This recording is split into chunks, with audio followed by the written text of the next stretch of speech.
So today I'm going to talk about swords in space. Why swords in space? Well, if you've listened to the other 57 episodes, you know that I believe that all weapons are contextual. They exist for reasons that are as much a cultural artifact as an efficient killing machine. So if you imagine a future, and my future is set about 450 years in the future, where people have armor that is resistant to small arms, but have had to give up powered armor because of an EMP burst weapon, then you have a future in which there's going to be some close combat, especially starship to starship boarding actions. And you'd have to read the book to see why boarding actions are the way that I think space combat is likely to go. But barring the invention of vast new weapon systems that are posited in some science fiction novels, it's going to be really hard to hurt a 10-kilometer long starship. Oh, did I mention?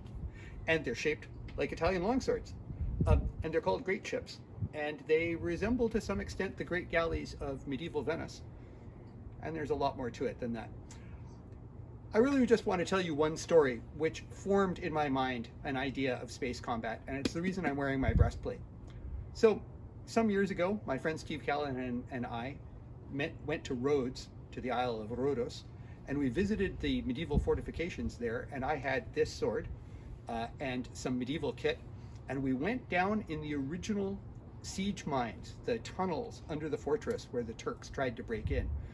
And so you have to imagine a dark tunnel about this high, so you have to crawl everywhere.